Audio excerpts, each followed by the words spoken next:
Baik, bismillahirrahmanirrahim. Assalamualaikum warahmatullahi wabarakatuh. Assalamualaikum. Ya, alhamdulillahirrabbilalamin. Wassalatu wassalamu ala asrafil anbiya'i wal mursalin. Nabiyina Muhammad wa ala alihi wa sahbihi ajma'in. Amma ba'd. Alhamdulillah. Hadir kembali bersama TV An-Nasihah Podcast dalam kesempatan kali ini. Dan tentunya kita sudah bersama dengan pemateri kita, ya guru kita, ya Al-Ustadz Abu Ahmad Rahmat Riyadi SPD, Hafizahullah Ta'ala. Assalamualaikum Ustadz. Waalaikumsalam warahmatullahi wabarakatuh. Ini kali kedua nih ya. Insyaallah. Bulan lalu ketemuan, sekarang ketemuan lagi nih Ustadz. Baik, insyaallah. Alhamdulillah. Ustadz, kita akan bahas satu topik yang menarik nih tentunya. Dan ini sebenarnya sudah sering kita singgung-singgung di grup kita ya. Nah, Bahwa pendidikan yang ada saat ini memang banyak PR-nya. Dan salah satu yang menjadi PR adalah begitu banyaknya terjadi tindak kekerasan di lembaga pendidikan. Baik di semua jenjang loh Ustadz. Ya. Sahih. Iya. Dan ini tentunya menjadi perhatian kita sebagai orang tua yang anak-anak ini kan betul-betul buah hati kesayangan kita, berharga buat kita. Ketika kita menitipkan atau kita menggandeng satu lembaga pendidikan sebagai mitra kita tidak mengharapkan hal-hal seperti kekerasan itu terjadi. Nah ini boleh nggak kita sedikit sampaikan background-nya kenapa ini kita perlu angkat Ustaz, topik ini? Nah. Ya, jadi sebelum masuk ya, kita perlu pahami bahwa lembaga pendidikan itu bukan hanya sekolah, bukan hanya pesantren, tetapi keluarga itu adalah salah satu dari lembaga pendidikan. Sehingga di kalangan para pendidik dikenal dengan bahwa al-baitu madrasatul ula. Rumah itu adalah sekolah pertama. Nah, ini ternyata juga mengalami hal-hal seperti tadi, kekerasan dalam pelaksanaan pendidikan. Ya, kemudian akhir-akhir ini kita melihat, membaca ya, berita-berita tentang kekerasan yang masif. Banyak terjadi. Saya nggak tahu, sebenarnya dulu mungkin juga pernah terjadi kan. Cuman mungkin karena kemajuan teknologi sehingga sekarang lebih terekspos. Ya, seperti misalnya kejadian di Jawa Timur. Ya, ada santri dibanting oleh guru pengabdian sampai patah, tulangnya, tulang tangan. Sebelumnya ada santri juga karena melakukan pelanggaran, nggak tahu sengaja atau enggak, terbakar. Akhirnya meninggal oleh seniornya. Wah. Jadi bukan oleh pengurus tapi seniornya meninggal. Ya, kemudian sebelum itu sempat ramai juga viral nasional, pesantren besar di Jawa Timur, santrinya meninggal. Yang di mana itu? Sumatera ya, Sumatera itu sampai ramai kan. Nah, sebelum juga banyak terjadi seperti itu. Nah, maka ini menjadi keprihatinan kita sebetulnya. Kok pendidikan jadi kayak gini? Bahkan tidak jarang di level pendidikan tinggi, mahasiswa, berapa banyak terjadi tindak kekerasan waktu ospek. Dan ini menjadi penyakit turun-temurun. Saling mewarisi dari generasi ke generasi. Kayaknya nggak sah gitu, Ustaz. Iya, kayaknya. Karena kalau nggak gitu, waduh aku nggak sempat bales nih. Mindsetnya begitu kan. Aku dulu diperlakukan begitu. Makanya ini satu hal yang mesti harus dibenahi pendidikan itu. Jadi ya kita akan coba menggali sebabnya apa. Terus nanti kita coba mencari solusi bersama tentunya. Iya, Ustaz, Ana ingat ya, anak-anak itu sebenarnya kan hanif ya. Dia memang cenderung kepada kebaikan. Tapi kok bisa jadinya kekerasan itu timbul ya, entah ke fisiknya, psikis, sosial emosional, ya, dan hal lainnya. Maksudnya anak-anak yang tadinya pure itu ya, putih bersih gitu ya. Kok tiba-tiba jadi seperti itu? Baik. Rasulullah SAW menyatakan, kullu mauludin yuladu alal fitrah fa abawahu yuhawidani ayu nasirani ayu majisani. Setiap anak itu lahir di atas fitrah, di atas tauhid, condong kepada kebaikan. Maka kedua orang tuanya yang menjadikan dia Yahudi, Nasrani atau Majusi. Maka kenapa anak menjadi pribadi yang melakukan kekerasan? Karena faktor orang tua. Kenapa? Anak melihat, anak mendengar, ya, kekerasan-kekerasan yang terjadi di rumah tangganya, di keluarganya. Iya. Juga mungkin faktor lingkungan, ya, lingkungan tempat dia tinggal, atau kekerasan yang ada di lingkungan sekolah.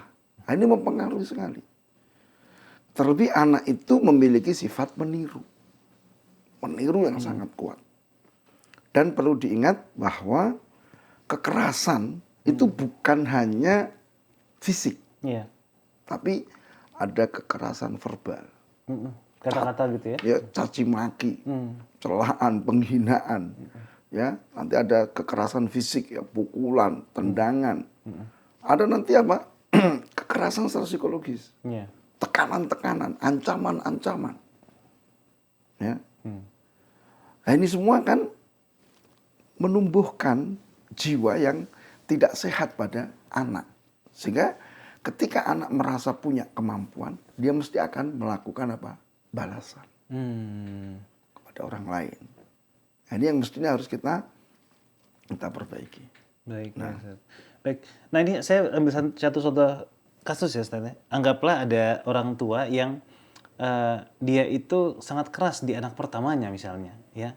Kemudian dia sudah sedikit paham tentang parenting, tapi ketika punya anak yang kedua, supaya dia tidak merasa bersalah terhadap anak pertamanya terlalu keras pendidikannya, akhirnya dia ingin memberikan pandangan bahwa ke kakaknya misalnya, ini aku juga keras loh ke adik kamu gitu.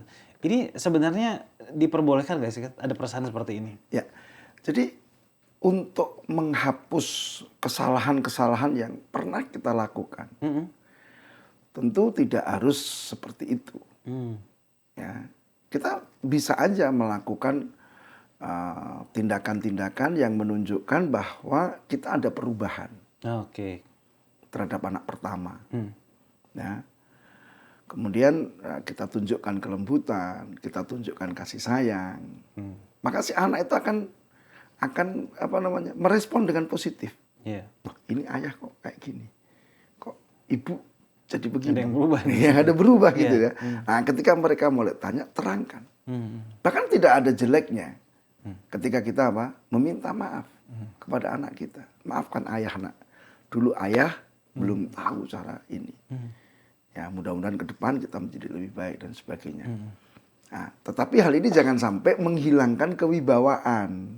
Jangan sampai ayahku goblok ternyata. Kemudian kitanya ditekan, diperbudak oleh anak-anak kita, jangan. Tetap kita mengaku salah dengan cara elegan, dengan tetap menjaga kewibawaan karena kita adalah orang tua. Begitu. Baik ya. Jadi kalau selama ini kita ngajarin anak-anak tuh tomat ya, Ustaz. Iya. Tolong, maaf, dan terima kasih. Nah, ini saatnya kita mempraktekkan juga. Karena kalau tadi saya dengar podcast Ustadz sebelumnya mengenai tangki cinta anak. Ya, kalau tadinya tangki cinta itu sudah terkuras atau bocor, Ustadz. Ini bisa ditambal kembali ya dan diisi. Iya, betul. Ditambal dengan perubahan-perubahan yang dipahami oleh si anak. Oke, harus dipahami. Iya, sebab tidak sedikit orang tua itu kalau ditanya, kamu tuh apa nggak suka, nggak cinta sama anakmu? Saya cinta. Bahkan berapa kali saya ucapkan I love you kepada anak saya. Berapa banyak kita panggil ya Habibi kepada anak. Tetapi tidak jarang isyarat-isyarat cinta itu tidak ditangkap oleh si anak. Anak tidak menangkap, anak tidak memahami kalau orang tuanya tuh mencintai dia. Maka kita harus berusaha menunjukkan, memahamkan bahwa kita tuh betul-betul mencintai anak kita. Sama seperti misalnya seorang menderita sakit, dia harus amputasi. Nah, kalau nggak dijelaskan, pasien itu akan menganggap dokter ini jahat, dia menghilangkan kaki saya nih, motong. Padahal itu apa? Dalam rangka menjaga keselamatan. Itu bentuk kecintaan sebetulnya. Nah, ini kadang-kadang nggak tertangkap. Jadi analoginya seperti itu. Anak-anak kita tuh ketika misalnya kita melarang mereka dari sesuatu atau memerintah mereka dari sesuatu, itu kadang nggak ditangkap sebagai bentuk kasih sayang. Dan ini kalau lebih luasnya, Pak Reza, banyak di antara kita hamba-hamba ini, manusia itu nggak sadar betapa besarnya kecintaan Allah kepada kita. Allah berikan perintah agar kita dapat kebaikan. Betul. Allah melarang kita agar kita terhindar dari kejelekan. Itu bentuk kasih sayang, bentuk kelembutan Allah kepada kita. Cuman kita kadang nggak bisa menangkap.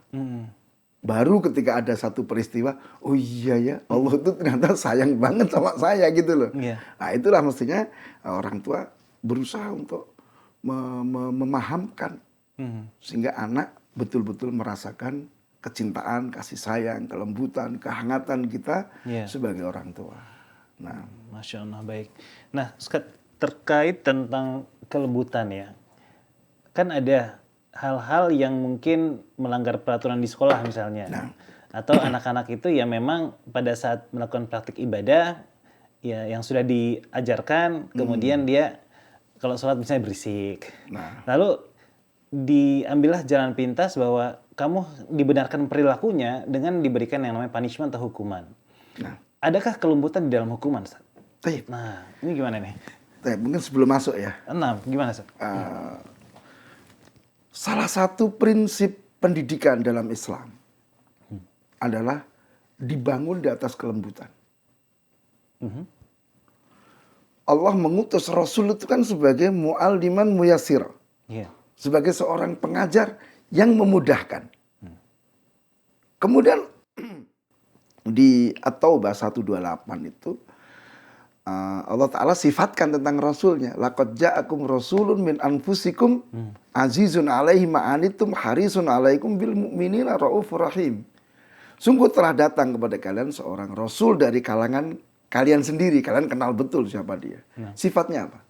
Azizun alaihi ma'anitum. Rasul ini merasa kasihan, merasa berat dengan kondisi yang ada pada kalian dari berbagai kejelekan, penyimpangan. Rasul itu sedih gitu.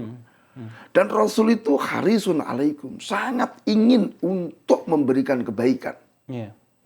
Terakhir, sangat lembut kepada kaum mukminin. Ini sifat seorang pendidik. Kemudian di ayat yang lain, Allah ingatkan Rasulnya. Fabima rahmatin minallahi lintalahum. Falau kunta faddan ghalidhal qalbi lan faddu min hawlik. Fa'fu anhum. Wastaghfir lahum. Wasyawirhum fil amri. Sungguh dengan rahmat dari Allah engkau bisa lunak. Bisa lembut kepada orang. Seandainya engkau ini keras, kasar hatimu, orang akan lari dari sekitarmu. Maka maafkan mereka. Kalau mereka ada orang yang kamu ajari itu salah, maafkan mereka. Mintakan ampun kepada Allah. Bermusyawarahlah dengan mereka. Masya Allah, prinsip-prinsip yang sangat luar biasa. Yang tidak didapati di model-model pendidikan di luar Islam. Kemudian Rasulullah katakan bahwa Allah Ta'ala ketika menghendaki kebaikan bagi satu keluarga, Allah akan masukkan kelembutan pada keluarga itu. Afwan, bukan rezeki yang banyak justru ya? Bukan. Kelembutan dulu. Kelembutan. Kemudian juga Rasul SAW mengingatkan Aisyah waktu itu. Karena Aisyah sempat berlaku kasar. Langsung ditegur. Ya. Alaiki birrifqi. Hendaknya atau wajib bagimu untuk lemah lembut. Kenapa? Fa inna rifqa la yakunu fi syai'in illa zana wa man nuzi'at an syai'in illa syana. Karena kelembutan itu tidaklah ada pada satu perkara kecuali menambah indah. Dan tidaklah sesuatu itu kehilangan kelembutan jadi jelek. Meskipun itu benar. Satu kebenaran. Tapi kalau tidak ada kelembutan padanya atau disampaikan dengan kasar, orang tidak tertarik. Tapi kebatilan, maka lihat aja ahlul batil itu tahu mereka. Kebatilan kalau dibungkus dengan kelembutan kan kelihatan indah. Maka lihat aja ada kelompok-kelompok yang menyimpang, tapi sudut lain apa? Akhlaknya bagus. Perhatiannya bagus. Antum datang, Masya Allah ya akhi, pijitin antum. Gimana? Tertarik nggak kita? Betul. Padahal kita tahu di mereka ada kebatilan. Nah ini, maka Ini satu prinsip besar yang harus kita pahami dalam dunia pendidikan. Termasuk tadi apa? Iya. Apakah ada kelembutan dalam hukuman? Iya, betul. Sangat dianjurkan. Jadi kita kenal dengan namanya apa? Iya. Hukuman yang mendidik. Bukan hukuman yang mematikan. Karena maksud dari hukuman itu kan mengembalikan anak atau seseorang dari perilaku menyimpang kepada perilaku yang lurus. Dari hal negatif kepada yang positif. Betul. Itu maksud dari pemberian hukuman. Kalau kemudian ternyata hukuman itu mendatangkan sesuatu yang lebih jelek, ya ini nggak boleh. Ya, Ibnul Qayyim rahimahullah ta'ala menjelaskan tentang kaidah amar ma'ruf nahi munkar. Iya. Ada kemungkaran. Kalau dicegah menimbulkan kemungkaran lebih besar, haram dilakukan nahi munkar. Ya, maka harus menghilangkan atau mengurangi kemungkaran itu. Baru kita amar ma'ruf nahi munkar di situ. Bahkan seandainya kalau sama ya, hanya berubah ke bentuk lain, itu mahalul istihad, tempat untuk kita beristihad. Maka ini yang harus dipahami. Mohon maaf ya, banyak sekali orang tua nggak tepat dalam memberikan hukuman. Nggak sesuai dengan kadar kesalahan si anak. Tidak sesuai dengan kondisi anak. Padahal kesalahan itu mungkin cukup kita pelototi aja selesai. Cukup kita diem selesai. Kembali. Demikian juga di lembaga-lembaga pendidikan. Kita ngelihat subhanallah. Banyak sekali praktek-praktek kekerasan. Iya. Ya. Ada yang dijemur, diterik matahari. Iya. Pingsan. Atau dijemur di hujan-hujan. Nggak boleh, Ustaz. Nggak boleh. Rambut panjang gondrong digunting gitu? Ya guntingnya gunting yang bagaimana? Ya, jadi penegakan aturan, penerapan hukuman itu dasarnya kasih sayang, kelembutan, bukan karena kebencian. Kita lihat seorang ibu ketika misalnya memukul pantat anaknya karena sayang, bukan karena ini benci, gitu. Kemudian kadang pemberian hukuman itu kan masuk pada kekerasan verbal, dicaci maki, dimarahi. Kemudian juga masuk pada kekerasan psikis ya, dipermalukan. Iya, betul.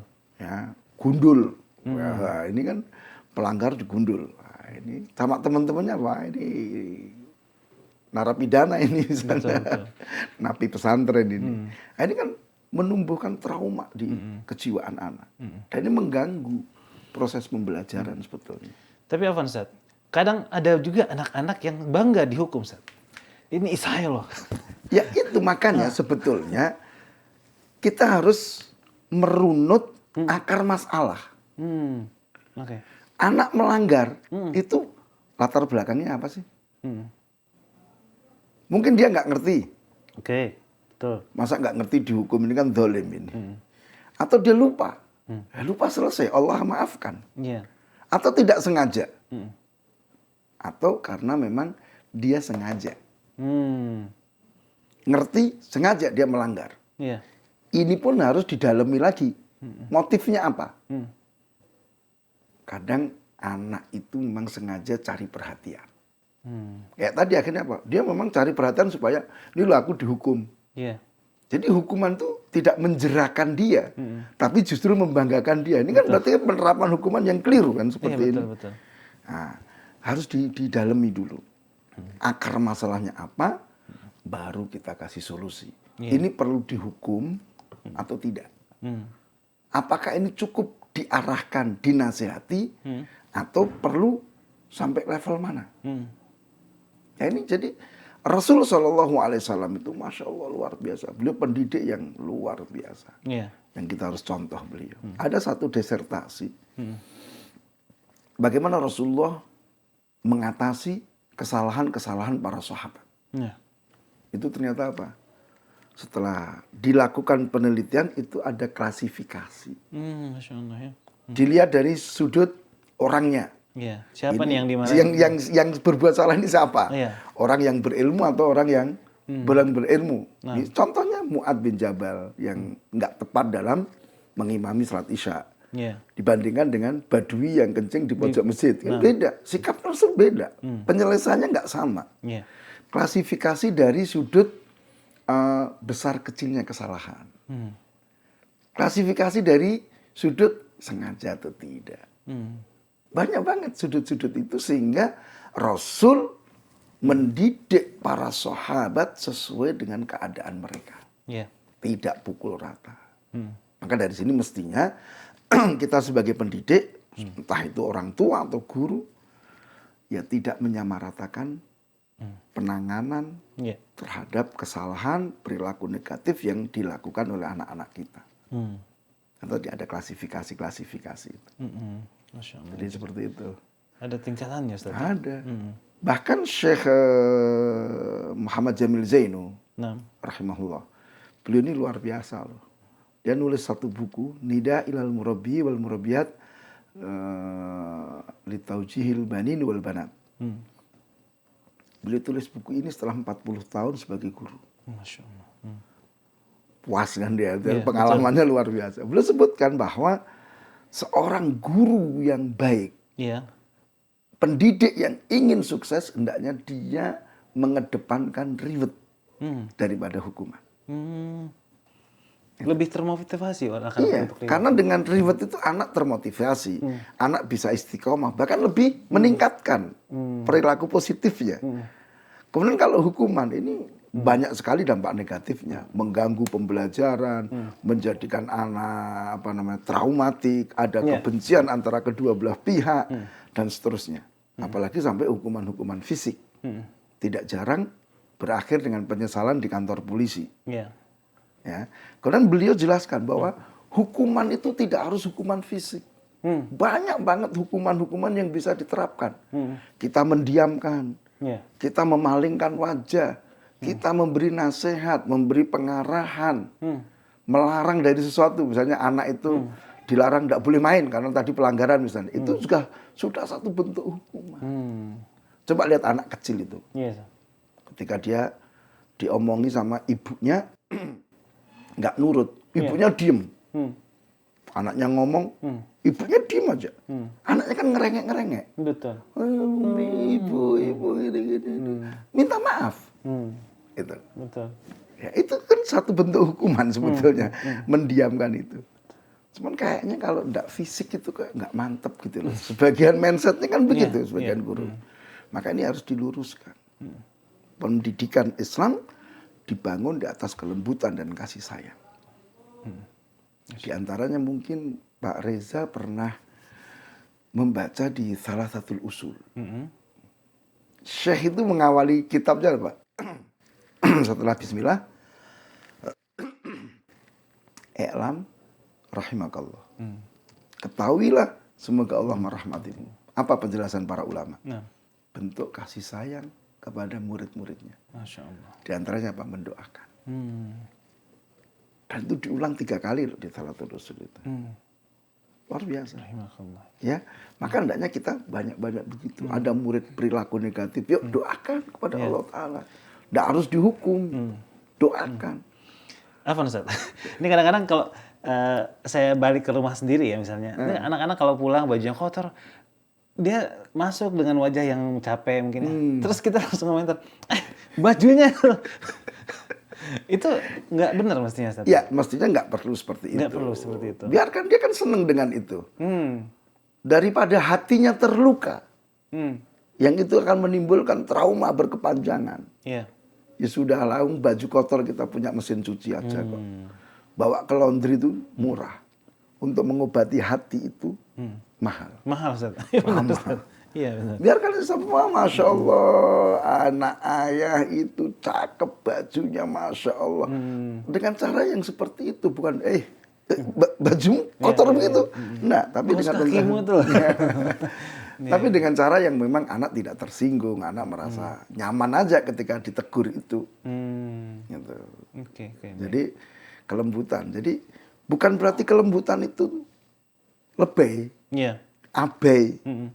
Kelembutan tidak menghilangkan ketegasan. Masya Allah. Iya. Ya, Rasul SAW itu betapa sayang dengan cucunya. Betul. Al-Hasan dan Al-Husain. Sayang. main berdua. Tapi satu hari Al Hasan Al Husain main di tumpukan kurma sedekah. Nah, Makan makan mereka satu. satu. Rasul lihat, langsung didatang, keluarin.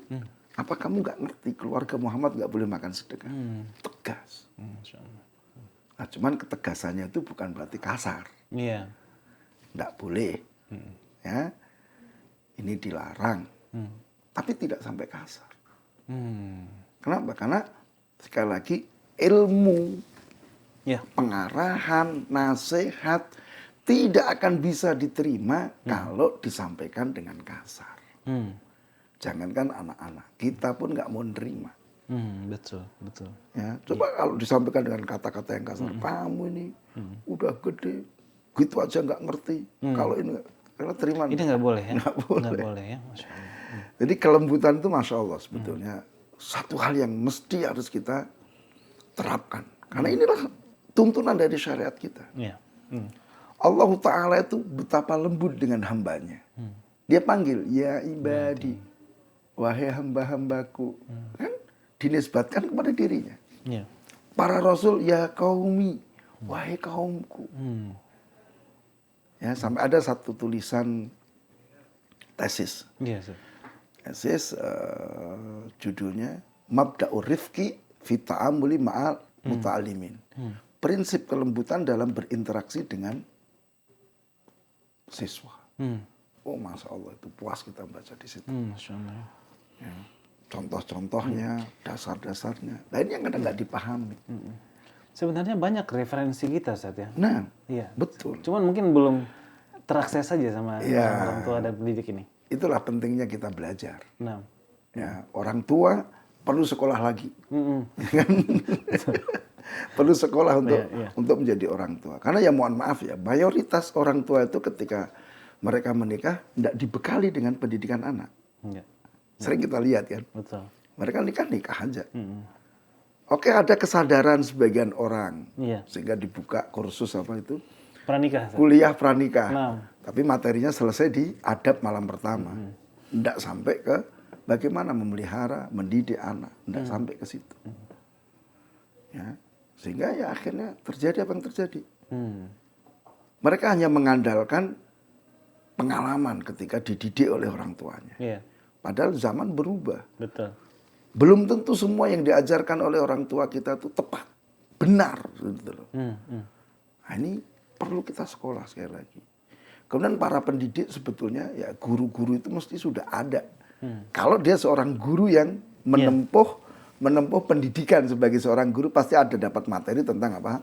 Psikologis anak, tahap perkembangan anak, dan seterusnya itu ada.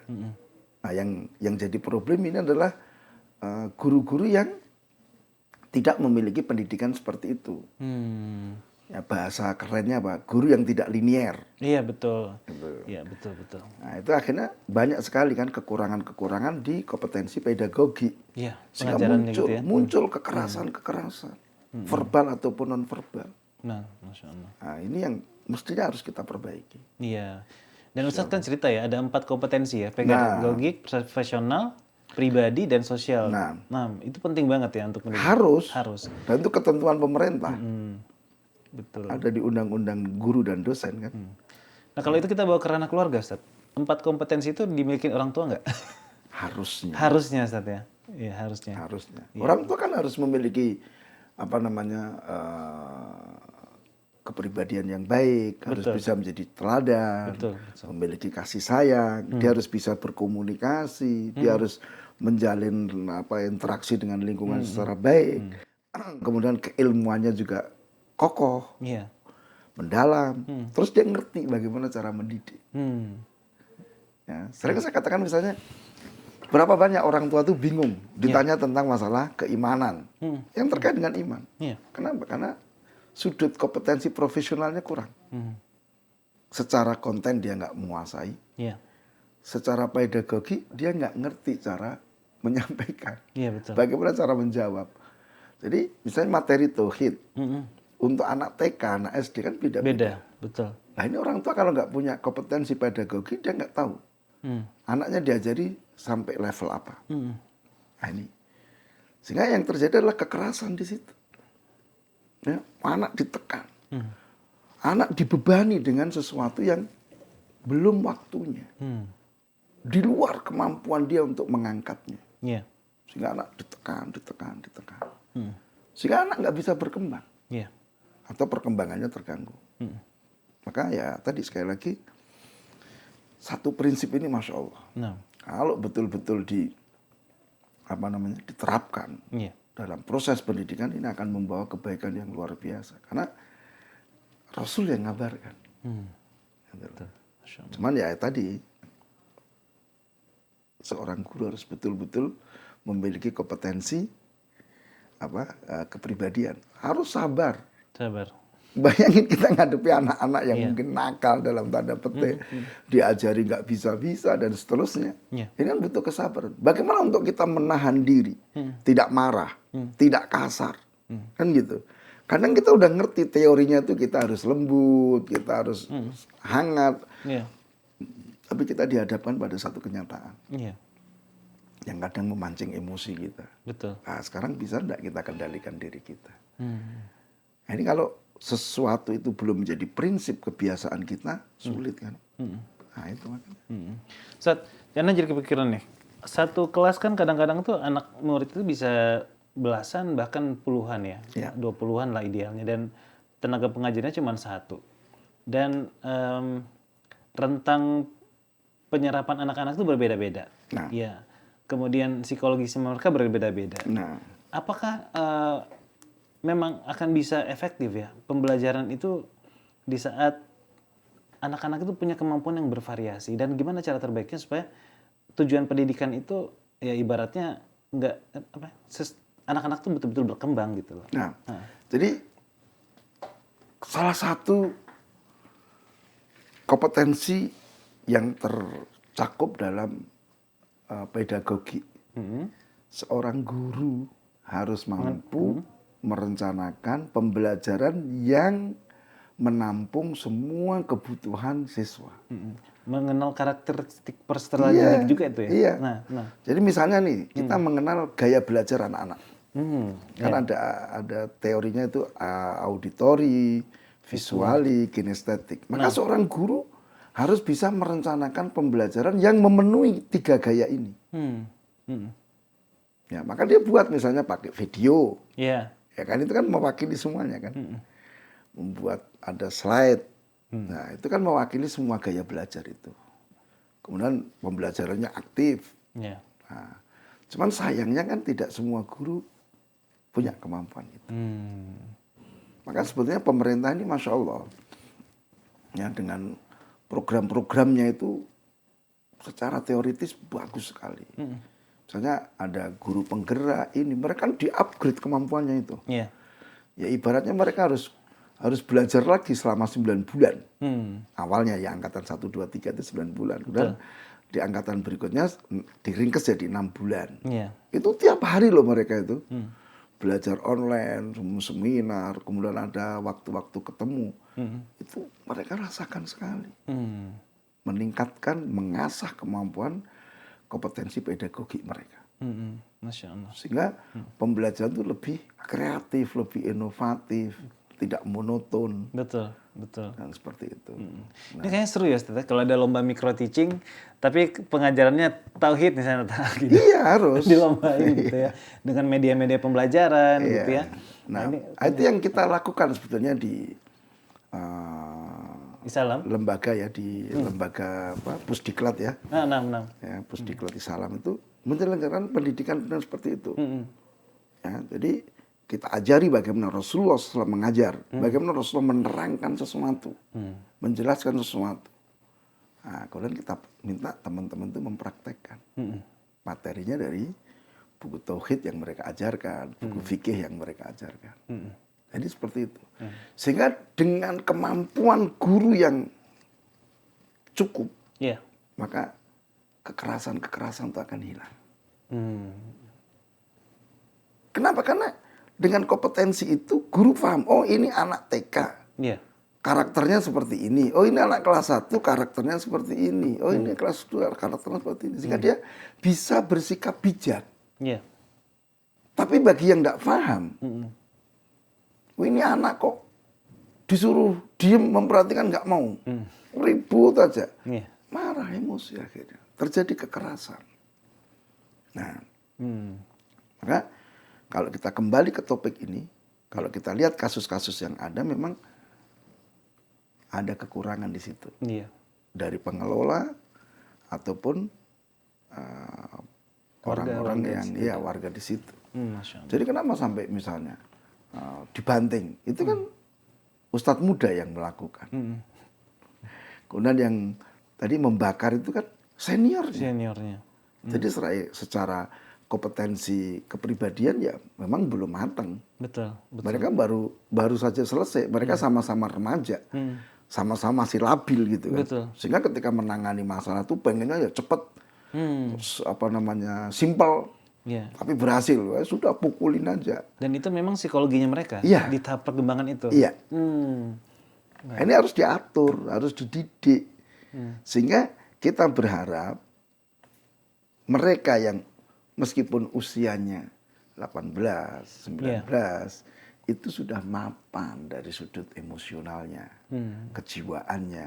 Dia ngerti bagaimana berinteraksi dengan orang, ya kompetensi sosialnya. Betul. Nah ini. Terlebih ya tentu porsi keimanan harus dikuatkan. Coba kita sebagai pengurus mestinya ingat ya Allah itu melihat, Allah itu mendengar, Allah mengetahui, Allah mengawasi. Yakin nanti setiap aktivitas kita, perilaku kita yang kita lakukan kepada murid-murid kita itu akan mendapat balasan. Iya. Oke deh di dunia itu kita bisa menghindar. Betul. Dari tuntutan manusia. Di akhirat siapa? Ya, senantiasa kita ingat adalah hadis Rasulullah SAW.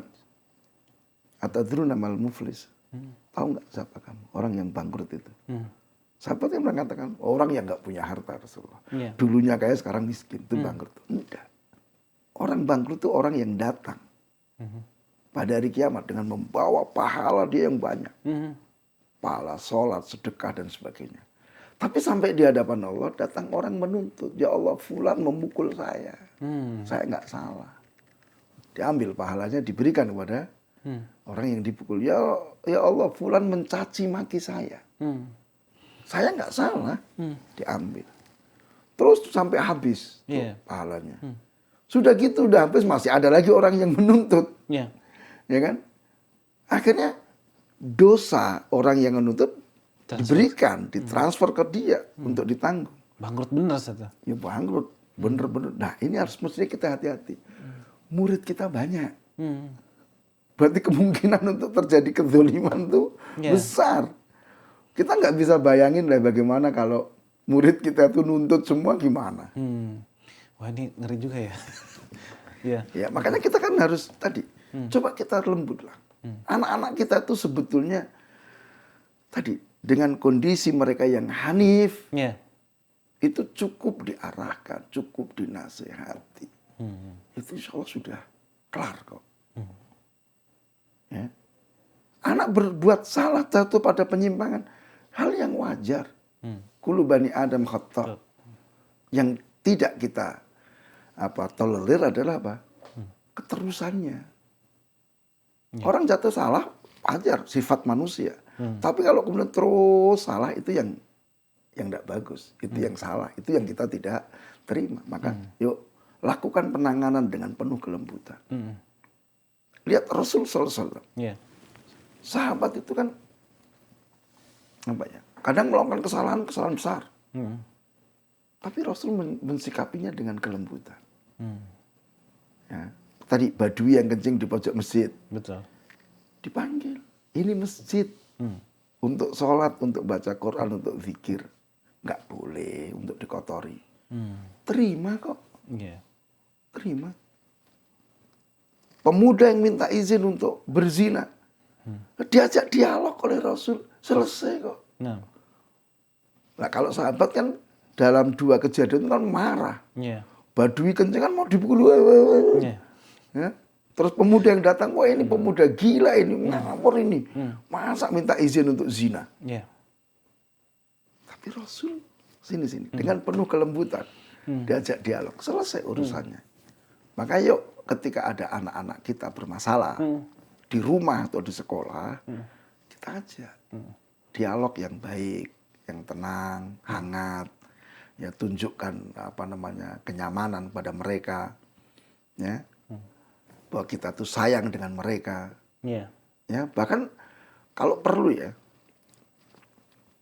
kita katakan, ayah tidak marah, ayah jamin ayah tidak akan menghukum kamu Iya. kalau kamu jujur.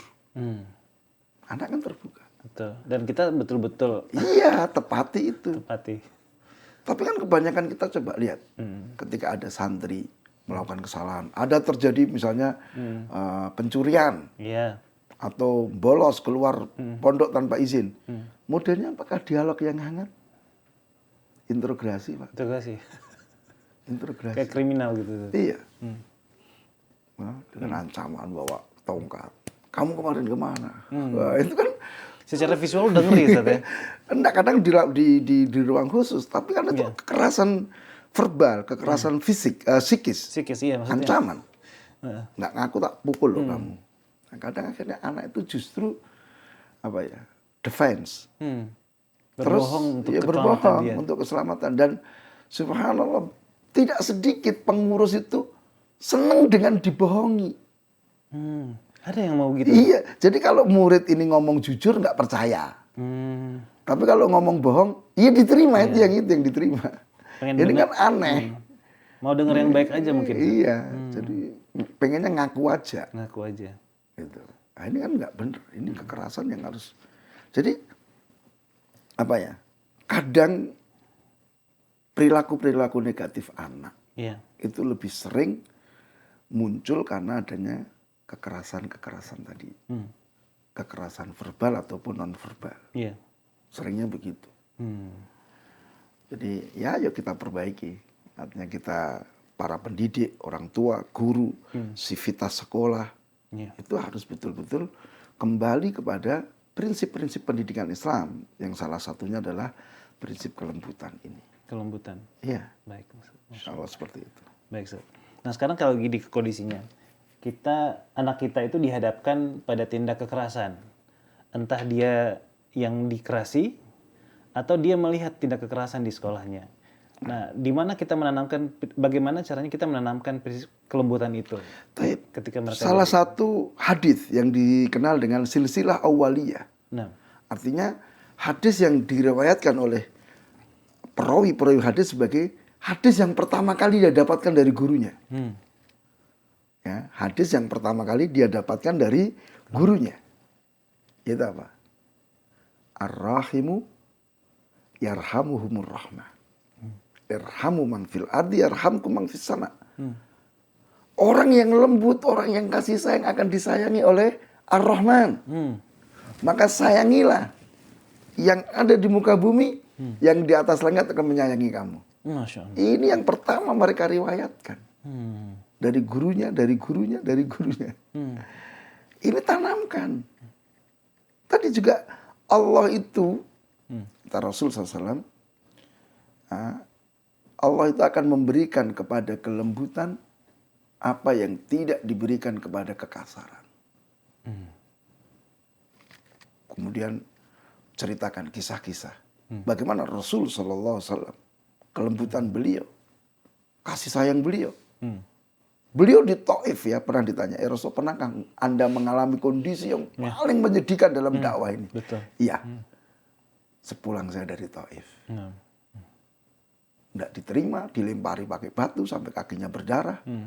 Sampai beliau tuh nggak bisa berpikir itu, jalan gitu, nggak kerasa tahu-tahu sampai sini. Nanti dia dinaungi oleh awan. Datang Jibril. Allah sudah mengizinkan malaikat gunung untuk memenuhi permintaanmu. Terserahlah. Malaikat gunung nawarin. Gimana ya Rasulullah? Kalau saya angkat 2 gunung besar itu, saya timpakan kepada penduduk Taif. Apa jawab Rasul? Enggak. Jangan. Saya masih berharap dari punggung-punggung mereka keluar anak-anak yang soleh, yang beribadah kepada Allah. Kurang apa kasih sayangnya? Masya Allah, ya. Bandingkan dengan murid-murid kita. Senakal-nakalnya murid kita itu apakah seperti itu? Iya. Kita hendaknya terus menaruh harapan. Membesarkan optimisme kita akan masa depan anak-anak kita. Karena kita sendiri juga nggak ngerti kok Iya. ke depan mereka mau jadi apa. Maka para pendidik yang saya muliakan, jangan menjadi penghancur masa depan anak. Ya, ada kan anak itu Iya. dihukum akhirnya nggak mau sekolah. Bukan hanya di sekolah itu, dipindah pun nggak mau. Iya, betul. Kenapa? Ya sama aja, guru itu ya galak kayak gitu. Paling Persepsinya udah kayak gitu iya, ya. mindsetnya sudah berubah seperti itu. Orang tua juga begitu. Iya. Ayahku apa? Maka jangan menjadi seperti itu. Kita harus menjadi pintu-pintu yang membuka kebaikan untuk anak-anak kita. Doakan anak kita. Ya, kita harus yakin Allah itu maha mampu merubah keadaan seseorang. Ya kan? Qulubul ibad fi usbu'ain min asabi'ir rahman. Hati-hati manusia itu di antara dua jemari Allah. Yuqallibu kaifa syaa. Allah membolak-balikkan. Sebagaimana yang Allah kehendaki. Sedangkan semua itu kan senternya di hati kan. Hati baik, semua baik. Betul. Nah, coba mungkin ayah bunda pernah membaca sejarah keislaman Umar bin Khattab. Masya Allah. Sebelumnya bagaimana?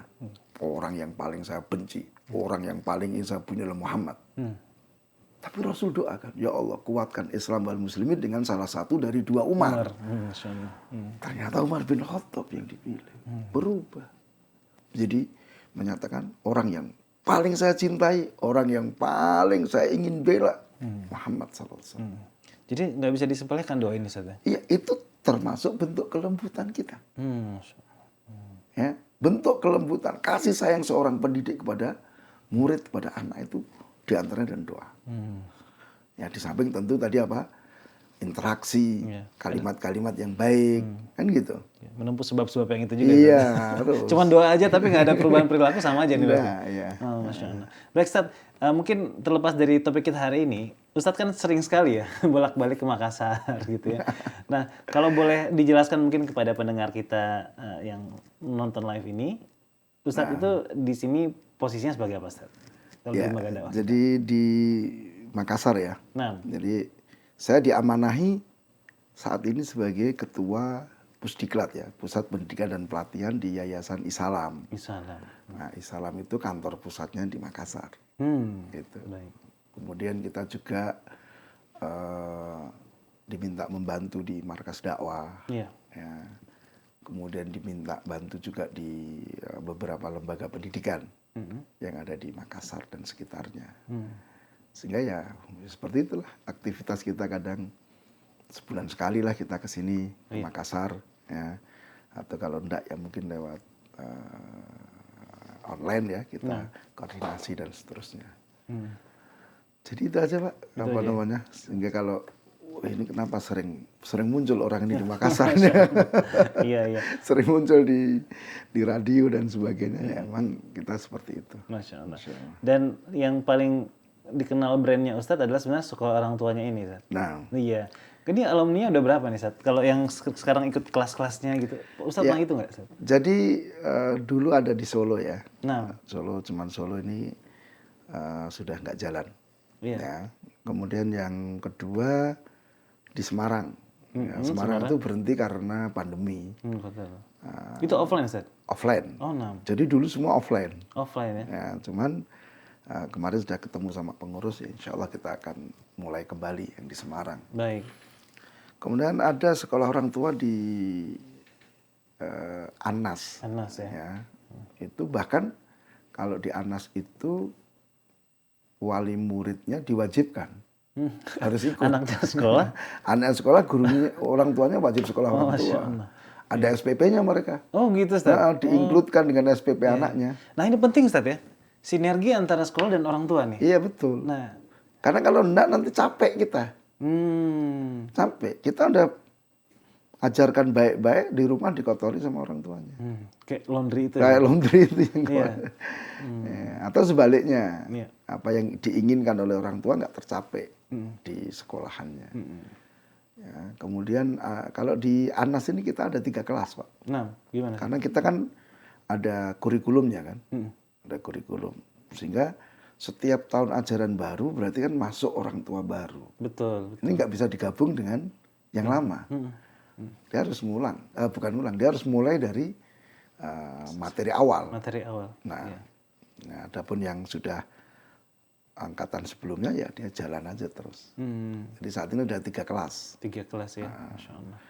Kemudian ada juga di Tangerang. Tangerang ya, di tempatnya Ustadz Riyad Bajire. Nah. Itu ada sekolah orang tua. Lebih luas lagi ya, di samping wali murid, dibuka juga umum. Nah, cuman sampai saat ini masih online. Iya.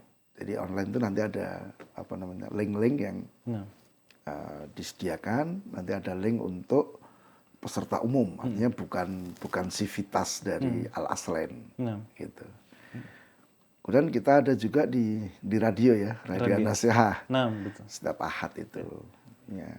Dulu sebenarnya kita juga ada di Makassar ini secara offline. Betul. Cuman qadarullah pandemi macam-macam itu akhirnya sampai sekarang belum mulai lagi offline-nya.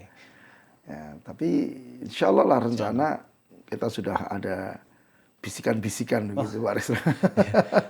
Untuk kita akan mulai lagi di Makassar ini secara offline. Baik. Insya Allah. Nah, dan tentunya kita juga mau minta pendapatnya para pemirsa sekalian ya. Kalau memang ingin diadakan kembali sekolah orang tua, ya silakan boleh tuliskan di kolom komentar ya di video kita ini. Apakah Anda ingin segera diadakan juga sekolah orang tua Makassar? Dan tentunya kita juga mengundang ya teman-teman dari daerah manapun ya, di kabupaten di Sulawesi Selatan gitu ya, Sulawesi Barat untuk bisa hadir juga untuk belajar bareng-bareng. Insyaallah ta'ala. Nah, supaya tadi Ustaz ya, kelembutan itu bisa hadir di dalam keluarga kita. Dan itu baru satu prinsip, Pak Riz. Satu prinsip. Iya, masih ada hal-hal lain yang harus kita gali ya, kita pelajari. Misalnya tadi cara-cara mengatasi perilaku negatif itu bagaimana? Apakah memang kekerasan itu satu-satunya jalan? Betul. Satu-satunya solusi?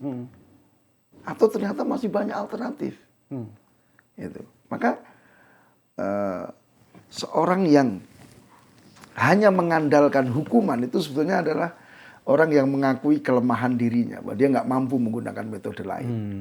Nah, nanti sebenarnya kita bisa ajarkan di situ metode-metode itu.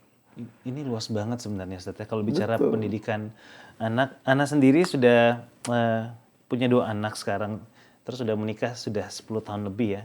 Tapi kalau tiap bicara sama Ustaz tuh selalu aja ada hal yang baru. Ya sama, karena kita tetap harus belajar, kita tetap menggali, ya buku-buku apalagi Masya Allah ya, hasil-hasil riset kekinian itu kan banyak, ya, dan itu biasanya kita dapatkan di tulisan-tulisan doktoral atau minimal tesis lah, ya itu Masya Allah membantu sekali.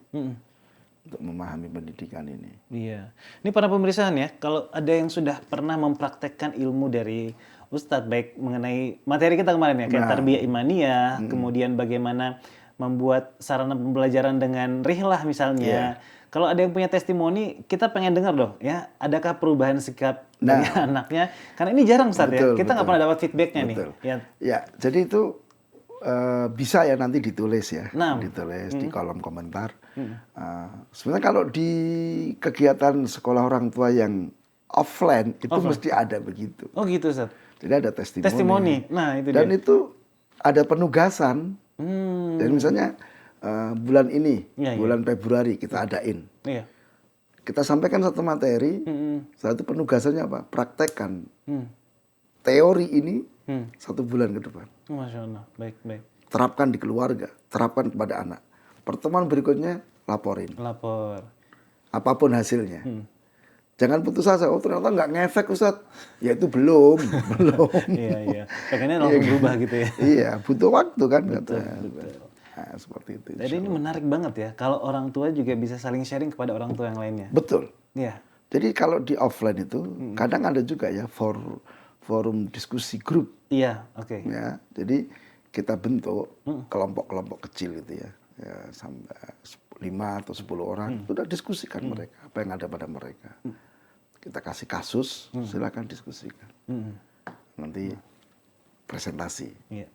Kan jadi lebih banyaklah manfaat yang didapatkan. Iya. Seperti itu. Masya Allah, ini kayaknya bakalan seru sekali teman-teman, para pemirsa ya yang mendengarkan TV An-Nasiha Podcast. Yuk kita ramein kolom komentar kalau pengen diadakan di Makassar kembali ya, kita tunggu masukannya. Dan mungkin Ustadz, sedikit bocoran, yang paling banyak aktif belajar parenting tuh ibu atau bapak sih sebenarnya kalau dari pengalaman dari yang Ustadz lihat? Ya. Yang paling banyak Mayoritas ibu-ibu. Ibu-ibu. Karena memang dia yang paling banyak berinteraksi dengan anak. Oke. Itu satu. Yang kedua, para ayah ini kan biasanya sibuk kerja. Biasanya. Iya. Ya. Mungkin mereka pas nggak libur atau apa gitu. Cuman kita berharap ya sangat positif sekali. Idealnya itu adalah apa? Bapak ibunya hadir. Jadi kedua orang tua itu hadir. Sehingga nanti proses pendidikan anak itu cepat. Kalau yang hadir cuma satu, dia mesti harus memberikan pengertian kepada pasangannya. Betul. Ya kalau langsung nerima. Kalau terjadi diskusi panjang, kan nggak bisa langsung diterapkan ke anak. Betul. Tapi kalau sama-sama hadir, pulang ke rumah langsung bisa diterapkan ke anak. Masya Allah. Kan gitu. Betul. Bahkan kalau perlu misalnya, ada di keluarga dia itu orang lain, Iya. kakeknya, neneknya, diajak aja hadir. Betul. Supaya kesamaan visi misi itu bisa tercipta dengan cepat. Bapak lo enggak nanti kita orang tua sepakat didik gini, neneknya menyelisih. Iya. Nah ini kan menghambat gitu. Ya seperti itu. Nah, dan setelah itu pergi makan ikan bakar. Nah, jadi enak ya, bisa langsung diskusi di situ ya. Nah, Ustaz, ya, jazakallahu khairan Ustaz untuk materi hari ini, dan kami juga mendoakan semoga setiap para ibu dan bapak, para pendidik tentunya, bisa Allah berikan kelembutan di hati dan untuk dikembalikan kepada anak-anak kita yang tercinta dan para peserta didik. Dan Ustaz, jangan bosan-bosan untuk kita ajak interview seperti ini insyaallah. Semoga juga Allah menjaga Ustaz senantiasa dan beserta keluarga. Amin. Baik, kita tutup ya. Subhanakallahumma wa bihamdik, asyhadu an la ilaha illa anta astaghfiruka wa atubu ilaik. Walhamdulillahirabbil alamin. Assalamualaikum warahmatullahi wabarakatuh. Waalaikumsalam. Sekalian Ustaz. Baik.